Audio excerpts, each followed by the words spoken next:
Hello friends, welcome.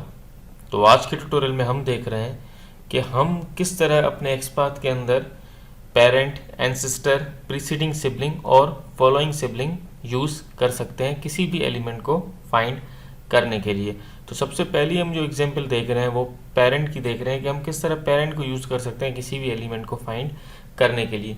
तो जिस तरह हमें पता है कि हमने देखा था कि ये साइन इन का जो बटन है हम इसकी एग्जांपल देखते हुए आ रहे हैं अपनी लास्ट ट्यूटोरियल्स के अंदर, जो कि google.com की वेबसाइट पर है। तो इसमें हमने देखा था कि हमारे पास ये एंकर टैग था और इसके अंदर ये स्पेन था जिसके अंदर ये साइन इन का टेक्स्ट हमारे पास अवेलेबल था। तो हमने डॉट करके इस टेक्स्ट को यूज़ करके इस टैग को फाइंड करा था कुछ इस तरह से, जिस तरह मैंने कह दिया $/a, ठीक है।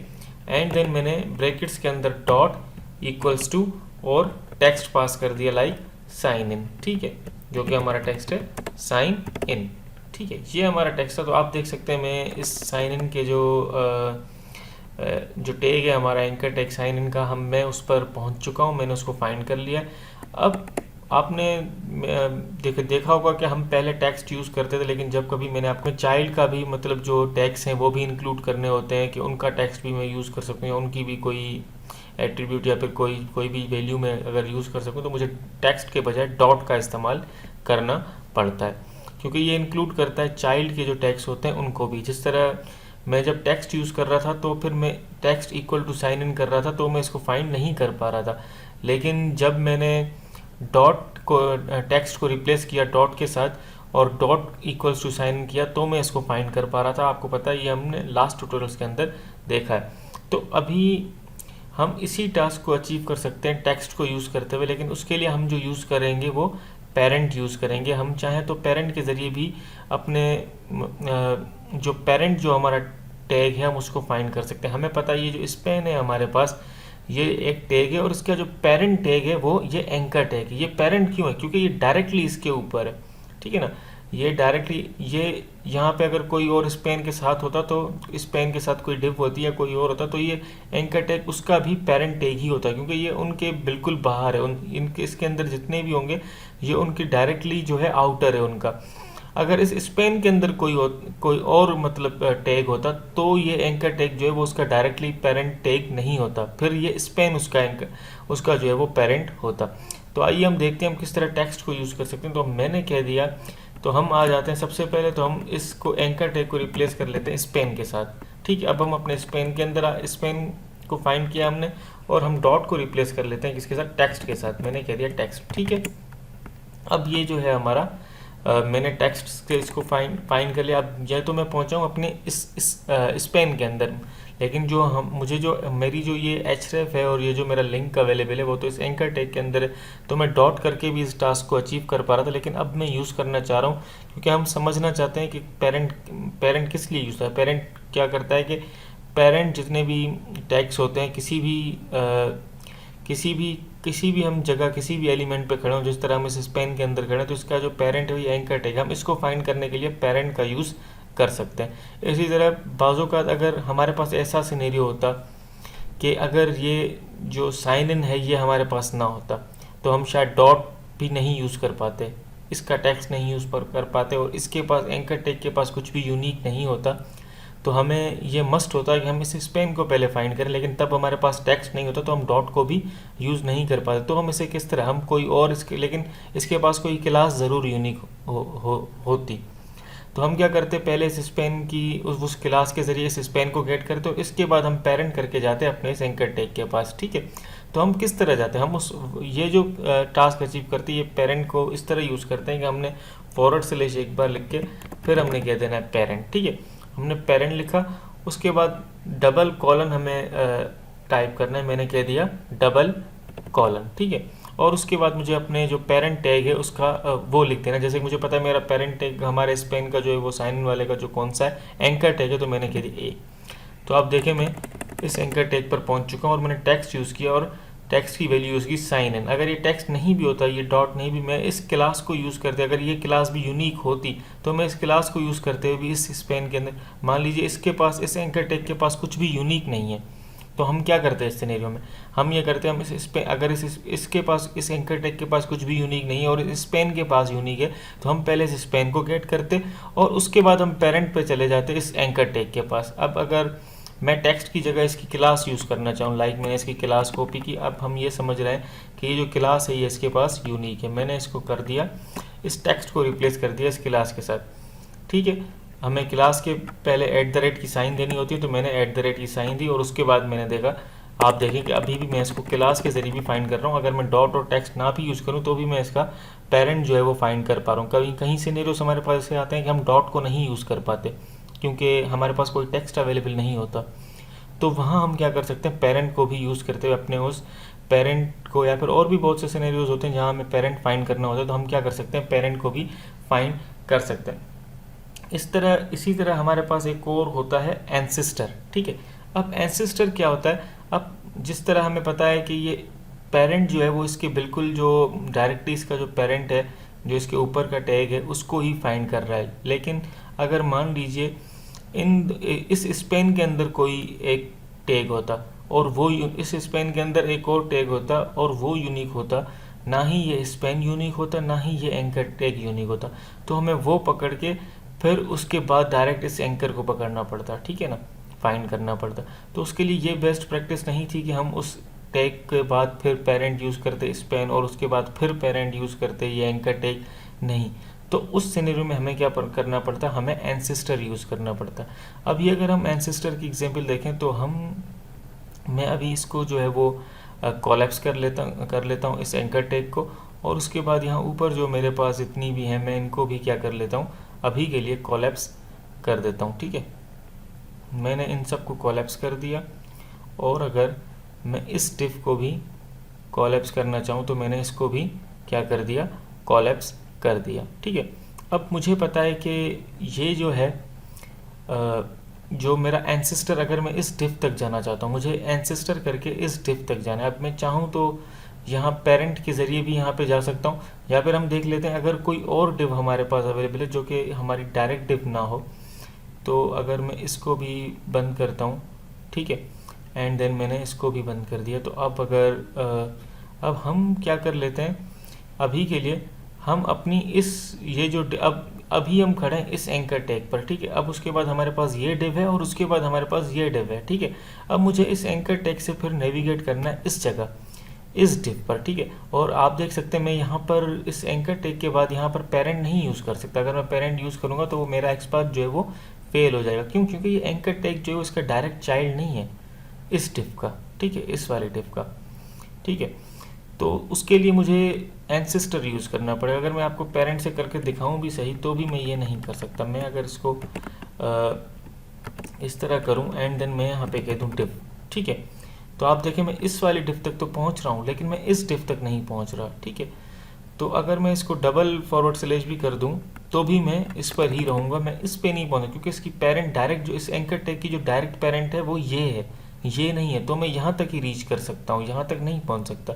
अब मुझे इस पेरेंट को रिप्लेस करना पड़ेगा एंसेस्टर के साथ, क्योंकि मुझे अपने पेरेंट के पास नहीं, पेरेंट के भी पेरेंट के पास जाना है, या फिर किसी और ऊपर कितना भी ऊपर होता पेरेंट का पेरेंट होता है, उसका भी पेरेंट होता है, अगर उसके पास जाना तो मैं एंसेस्टर को यूज़ कर सकूँ। अभी के लिए मैं क्या कर लेता हूँ, इस क्लास को कॉपी करूँ ताकि अगर मेरे लिए हमारे लिए क्या होता है यूनिक फाइंड करने के लिए सॉल्व हो जाए। तो अब मैं क्या करने जा रहा हूँ, मैं यूज़ कर रहा हूँ एंसेस्टर।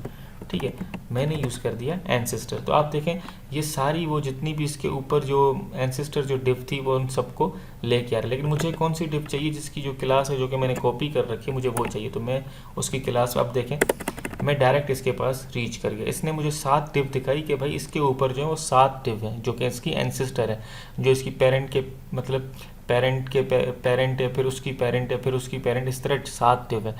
तो मुझे लेकिन सिर्फ इस डिव का ये डिव चाहिए थी जिसका क्लास का जिसकी जो क्लास की जो वैल्यू है वो ये है। तो मैंने उसको यूनिक करने के लिए उसकी क्लास की वैल्यू पास कर दी।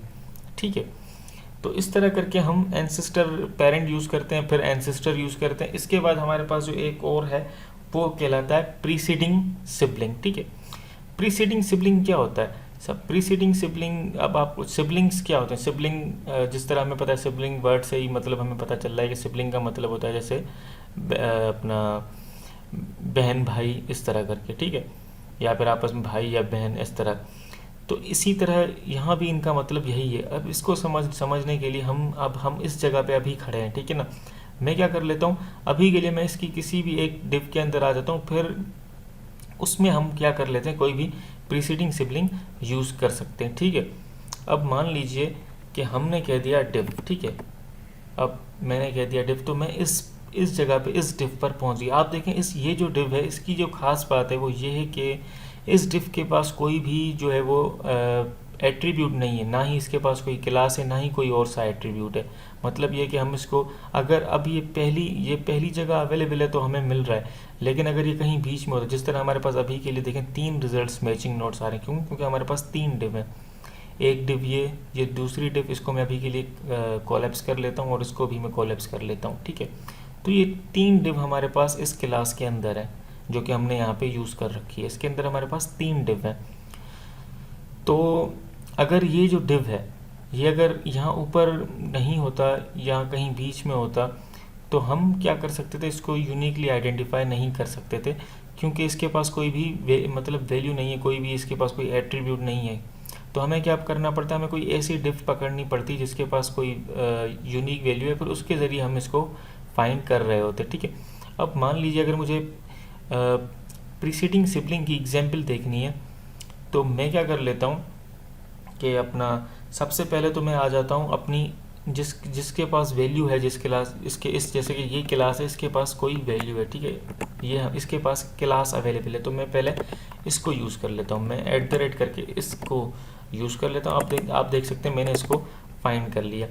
अब मैंने इसको यूनिक, अब इसकी अगर अब मैं चाहता हूँ कि अब मुझे ये पता है कि इसके ऊपर ही ये डिव रहेगी, ठीक है, ये जो डिव है ये उसके ऊपर है। और या फिर अगर मान लीजिए कि ऐसा होता कि अब इसके ये जो हमारी डिव है ना, जो हमने अभी फाइंड की है @क्लास करके, मुझे ये पता है ये हमेशा इसके ऊपर ही रहनी है, या फिर इसके रेयर चांसेस है कि ये इसके ऊपर ही रहेगी, इसके नीचे नहीं आएगी, ठीक है। हो सकता है इसकी वैल्यू कहीं और, मतलब किसी और जगह ये प्लेस ज़रूर हो जाती, लेकिन ये हमेशा इस डिव के ऊपर है। तो मैं अब ये इसके ऊपर से मुराद ये है कि ये इसके बराबर में ही है, लेकिन अप वाली साइड पर बराबर, नीचे वाली नहीं पर है।